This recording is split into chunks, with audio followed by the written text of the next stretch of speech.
समर सिंह ने अपने जाल में फंसाया आकांक्षा दुबे को।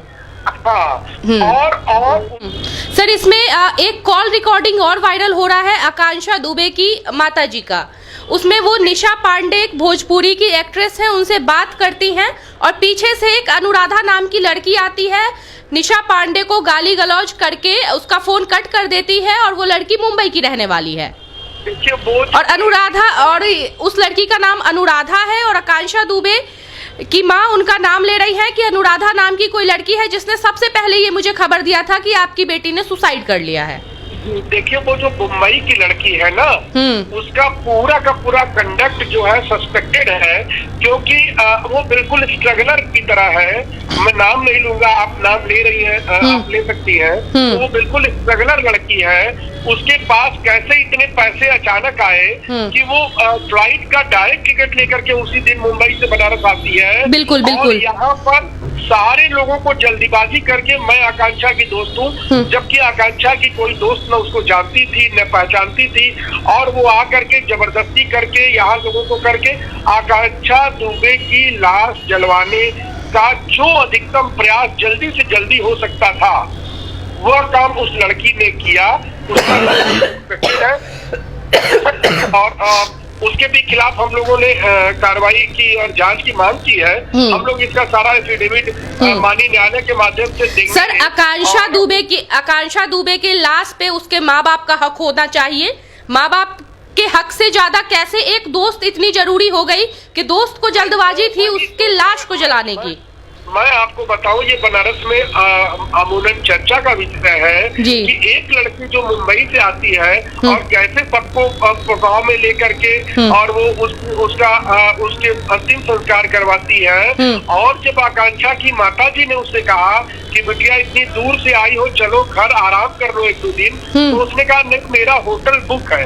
मतलब पहले से होटल बुक करा के, फ्लाइट की इतनी महंगी टिकट लेके, अभी अगर कोई भी सामान्य व्यक्ति जाए सामान्य तौर पर यदि आज की फ्लाइट टिकट लेने, तो मुझे लगता है 20 से 25 हजार रुपए उसका कास्ट आ जाएगा। बिल्कुल बिल्कुल। उसके अगले दिन का ही वापस रिटर्निंग का भी टिकट था। तो उसके नेटवर्क की और उसके मोबाइल्स वगैरह की जांच कराई जाएगी, तो निश्चित तौर पर इस पर वो लोग भी सामने आएंगे जिनका सीधे तौर पर हत्या में नाम है।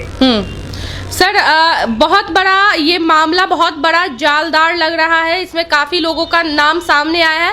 कब तक दोषियों को सजा मिलेगी? मतलब समर सिंह आकांक्षा दुबे को मारते थे, पीटते थे और 3 साल से टॉर्चर कर रहे थे। बिल्कुल बिल्कुल कर रहे थे। ये बात वो बेचारी आकांक्षा रो के अपनी माँ को बताती थी। और जितने भोजपुरी इंडस्ट्री द्वारा इस तरह से चमक धमक के जाल में फंसा लिया गया कि वो अपना पैर पीछे नहीं मोड़ पा रही थी। नहीं, भोजपुरी इंडस्ट्री के द्वारा नहीं। भोजपुरी इंडस्ट्री में कई ग्रुप्स हैं। उनमें एक ग्रुप जो समर सिंह वाला ग्रुप है, समर सिंह यादव जो आजमगढ़ के रहने वाले हैं, वो समर सिंह यादव जी ने उसको एक तरीके से अपने जाल में फंसाया और फिर उसका शोषण करते रहे 2-3। मतलब आकांक्षा दुबे के जन्मदिन वाले दिन उसे मारा पीटा भी गया। आप उस दिन का अगर उसका इंस्टाग्राम का फोटो देखेंगी और नॉर्मल डेज का फोटो देखेंगी तो आपको समझ में आएगा। फिर उसके बाद एक षड्यंत्र के साथ जब वो बनारस में थी एक अपने गाने की फिल्म की शूटिंग के लिए, तो कुछ लोगों ने उसको रात में एक पार्टी में बुलाया। वो पार्टी उन्हीं लोगों द्वारा ऑर्गेनाइज की गई थी जो लोग इसको आकांक्षा को मारना चाहते थे। और एक पूरी प्लानिंग के साथ उसको ऐसी जगह पे रुकवाया गया जहां पर वो लोग थोड़ा उनको सहूलियत हो सके। और मैंने आप लोगों ने एक फोटो देखा होगा जिस तरह से उसकी लड़की पड़ी हुई है, बेड पर बैठी हुई है, तो कोई भी मेडिकल जूरिस्प्रूडेंस का जानकार या कोई भी अधिवक्ता या कोई भी डॉक्टर, इस पूरी धरती का, मैं इंटायर वर्ल्ड बात कर रहा हूँ, पूरी धरती का कोई भी डॉक्टर या कोई भी अधिवक्ता ये नहीं बता सकता है इसको आत्महत्या कहेगा जिन परिस्थितियों में उसकी लाश पाई गई। एडवोकेट शशांक शेखर जी है जो कि आकांक्षा दुबे का केस लड़ रहे हैं, केस निशुल्क लड़ रहे हैं। और सबसे पहले सर, आपका हमारे चैनल में बहुत बहुत स्वागत है। बहुत बहुत धन्यवाद आपको। सर, इस केस को आप कैसे देखते हैं, आकांक्षा दुबे वाले केस को? देखिए, एक सीधी सादी लड़की जो अच्छा गाना गाती थी वो एक रील बनाती है और रील बना के थोड़ा पॉपुलर होती है और उससे उसकी प्रतिभा समाज के सामने आती है और फिर उसकी उसी प्रतिभा से उसको कुछ मुंबई में काम मिलता है जी। और मुंबई में जाकर के वो अपना काम शुरू करती है। फिर जो लोग मुंबई में भोजपुरी फिल्म के ठेकेदार हैं जी, उनकी नजर उस पर पड़ती है और उसकी क्षमताओं और व्यक्तित्व को देख करके उसको हायर करते हैं और उसको कैप्चर कर लेते हैं, अपने पूरे सिस्टम में कैप्चर कर लेते हैं और फिर उसके शोषण और टार्चर का खेल शुरू होता है। तो जो मुझे बताया गया आकांक्षा की मां के द्वारा और अन्य स्रोतों से जो मुझे पता चला वो ये था कि जिन लोगों के साथ वो काम कर रही थी वो लोग उसको बिल्कुल अपने कैप्चर में रख करके उसको ब्लैकमेल करके उसको टॉर्चर करके काम कराते थे और उसको उसका मेहनताना भी बदले में जो उसका पारिश्रमिक था वो नहीं दिया जाता था जी। और बहुत मुश्किल से जब वो उनके धीरे धीरे उसमें वो कई प्रकार से उसको ब्लैकमेल करते थे, वो चीजें अभी पुलिस और प्रशासन के सामने कोर्ट के सामने आएंगी। तो वो बेचारी अपनी माँ और एक दो सहेलियों के साथ डिस्कस करती थी और रोती थी कि मुझे ऐसे बम्बई में मैं ऐसे फंस गई हूँ, मुझे ऐसे कर लिया गया है, ये हो गया। और जब उसने उस पूरे चक्रव्यूह से निकलने का प्रयास किया और एक उस व्यक्ति को छोड़ करके जिसने इनको अपने चक्रव्यूह में रखा हुआ था, अन्य कलाकारों के साथ जब इसने काम करने का प्रयास किया तो वहां से धमकियां आने लगी कि हत्या कर दी जाएगी, हमारे बड़े सोर्स हैं, हम बड़े लोग हैं और तुम ऐसे रह नहीं पाओगी, तुम्हारे वीडियोस वगैरह वायरल कर दिए जाएंगे। जी जी तो जी। बेचारी परेशान होकर के अपने छोटे मोटे कामों को करती थी, लेकिन अंतिम तौर पर जब आकांक्षा दुबे का जन्मदिन था कुछ दिन पहले जी, तो उस दिन जिन लोगों ने उसको अपने कैप्चर में करके रखा हुआ था उन लोगों ने उसको मारा पीटा और उसका मतलब जन्मदिन, मतलब आकांक्षा दुबे के जन्मदिन वाले दिन ने उस जन्मदिन वाले दिन उसे मारा पीटा भी गया। आप उस दिन का अगर उसका इंस्टाग्राम का फोटो देखेंगी और नॉर्मल डेज का फोटो देखेंगी तो आपको समझ में आएगा। फिर उसके बाद एक षड्यंत्र के साथ जब वो बनारस में थी एक अपने गाने की फिल्म की शूटिंग के लिए जी, तो कुछ लोगों ने उसको रात में एक पार्टी में बुलाया। वो पार्टी उन्हीं लोगों द्वारा ऑर्गेनाइज की गई थी जी, जो लोग इसको आकांक्षा को मारना चाहते थे और एक पूरी प्लानिंग के साथ उसको ऐसी जगह पे रुकवाया गया जहां पर वो लोग थोड़ा उनको सहूलियत हो सके। और मैंने आप लोगों ने एक फोटो देखा होगा जी जी जी, जिस तरह से उसकी लड़की पड़ी हुई है, बेड पर बैठी हुई है, तो कोई भी मेडिकल ज्यूरिस्प्रूडेंस का जानकार या कोई भी अधिवक्ता या कोई भी डॉक्टर इस पूरी धरती का, मैं इंटायर वर्ल्ड बात कर रहा हूँ, जी जी जी, पूरी धरती का कोई भी डॉक्टर या कोई भी अधिवक्ता ये नहीं बता सकता है इसको आत्महत्या कहेगा। जिन परिस्थितियों में उसकी लाश पाई गई वह प्रथम दृष्टया हत्या का मामला बनता है और साक्षी दुबे की माता जी ने सर्वप्रथम जो अपना एप्लीकेशन थाने पर दिया था उसमें उन्होंने स्पष्ट रूप से लिखा था कि इसमें हमारी बेटी की हत्या कर दी गई है। उसको पिछले कई दिनों से धमकियां दी जा रही थी, 3 साल से उसको टॉर्चर कर ब्लैकमेल किया जा रहा था, लेकिन स्थानीय थाने के कुछ लोग हो सकता है कि अभी जो प्रपोज्ड एक्यूज्ड है जिनके ऊपर आरोप लग रहा है उनके प्रभाव में रहे हो या इस मामले को हल्के में लेने का प्रयास किए हो, तो उन लोगों ने एक दूसरा एप्लीकेशन लिखवाया और दूसरा एप्लीकेशन लिखवा करके कमजोर धाराओं में 306 में मुकदमा दर्ज किया। अच्छा, कमजोर धाराओं में मुकदमा दर्ज किया उन लोगों ने। बिल्कुल, इसमें एक्सटॉर्शन की धारा होनी चाहिए थी, ब्लैकमेलिंग की धाराएं होनी चाहिए थी और जिस तरह से उसको वीडियो वगैरह बना करके उसको ब्लैकमेल किया जाता था पिछले 3 सालों से, तो वो और हत्या की धाराएं होनी चाहिए थी।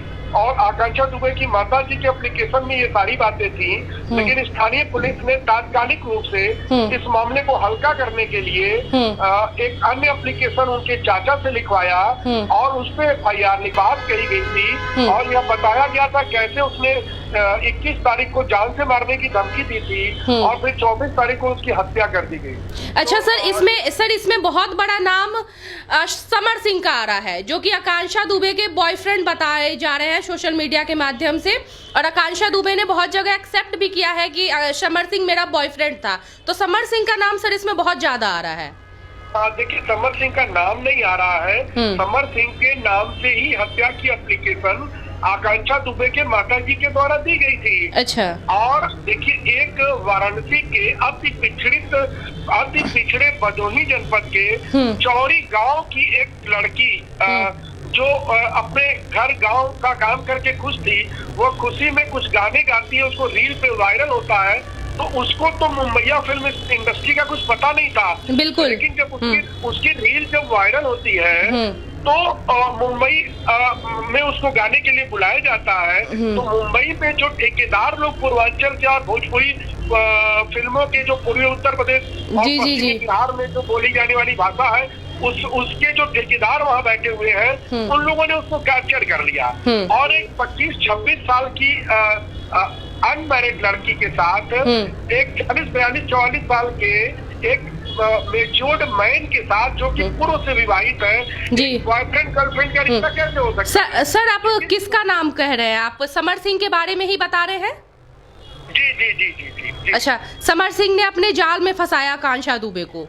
हाँ, और उसके साथ जाल में फंसा करके फिर जैसा कि एविडेंस सामने है और जैसा आकांक्षा दुबे के परिवार के लोगों के द्वारा बताया गया और जो प्रथम साबित है कि वो 3 सालों से उनको जाल में फंसा करके उनका एक्सटॉर्शन कर रहे थे और भी उनको कई तरीके से उनको परेशान कर रहे थे। मतलब समर सिंह आकांक्षा दुबे को मारते थे, पीटते थे और 3 साल से टॉर्चर कर रहे थे।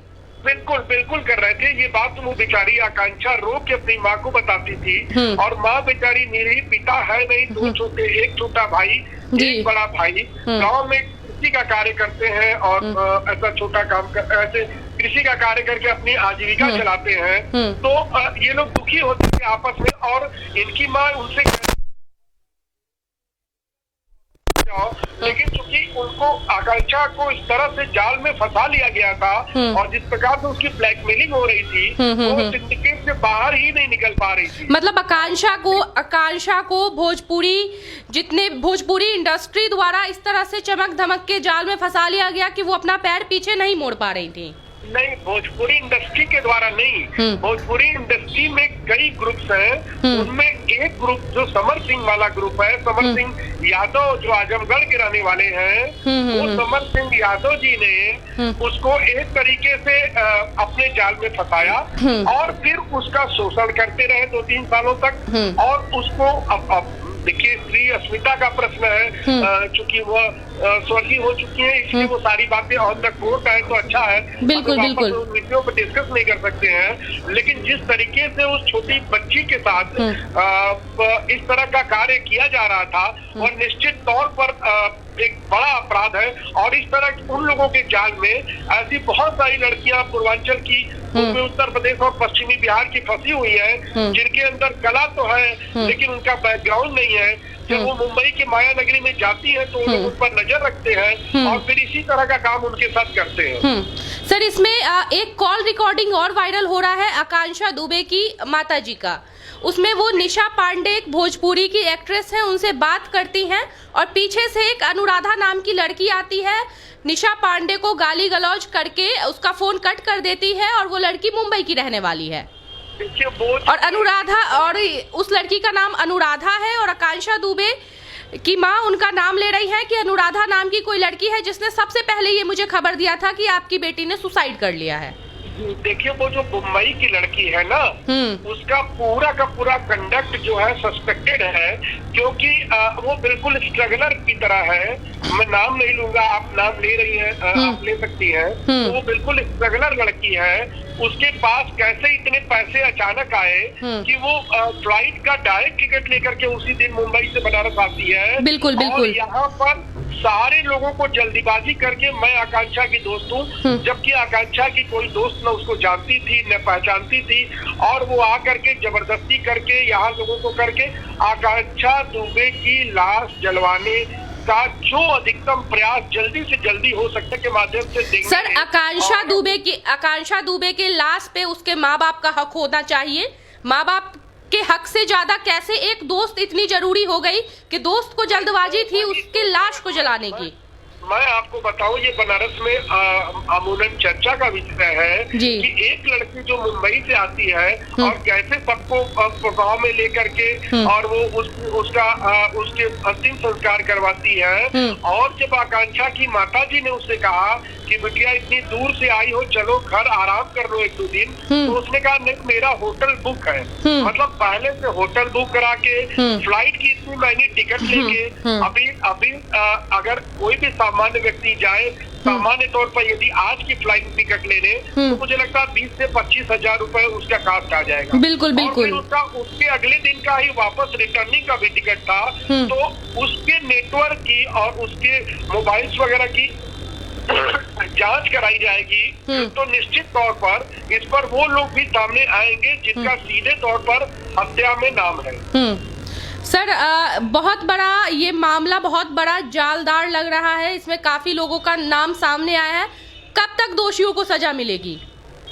देखिए, अब पुलिस प्रशासन ने शुरू में थोड़ी लापरवाही बरती, बिल्कुल, लेकिन अभी पुलिस अपना काम कर रही है। लेकिन स्थानीय जो पुलिस है, थाना सारनाथ वाराणसी में आता है, उस पर वादिनी का विश्वास नहीं है। आकांक्षा दुबे की मां को उस थाने की प्रक्रियाओं पर विश्वास नहीं है। तो हम लोग आगे प्रोसीड करेंगे कि वो विवेचना वो थाने से ट्रांसफर हो और किसी बड़े अधिकारी से कराई जाए, तो ताकि जो भी अपराध में लिप्त लोग हैं वो सामने आवे, और जो लड़कियां और इन लोगों के जाल में फंसी हुई हैं वो भी बाहर आवे, ताकि समाज का भी भला हो। और जो कलाकार पूर्वी उत्तर प्रदेश और पश्चिमी बिहार से गरीब परिवारों के जाते हैं और उनका शोषण मुंबई की महानगरी में बैठे हुए कुछ यहाँ के माफिया करते हैं, वो ऐसा न कर सके, ऐसा एक सिस्टम, ऐसा एक न्याय की व्यवस्था करने का प्रयास किया जा रहा है। बिल्कुल। सर, इस केस को आपने कब हैंडल किया था? 2-3 दिन पहले मेरे पास इनके परिवार के लोगों का फोन आया था, और मुंबई के भी कुछ लोग जो अधिवक्ता है वहाँ हाई कोर्ट में, उनके माध्यम से मेरे पास ये लोग आए।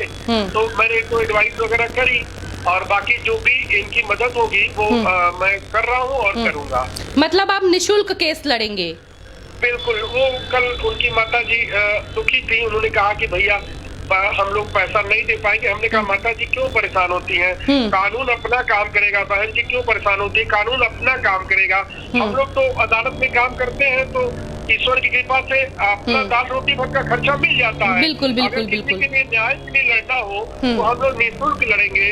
और आपको अगर 1 रुपया समझ में आएगा, तो जिस दिन इस मामले के दोषियों को सजा होगी, उस दिन 1 रुपया मेरी फीस के रूप में जरूर दे दीजिएगा। वाह सर, बहुत अच्छी बात कही आपने, और आप जैसे वकीलों को सलाम है कि ऐसे केस आप लोग निशुल्क लड़ते हैं और हमारी बिहार की बेटियों को न्याय दिलवाते हैं। और सर, ये एक सवाल आपसे और रहेगा कि कौन से कोर्ट से ये केस लड़ा जा रहा है?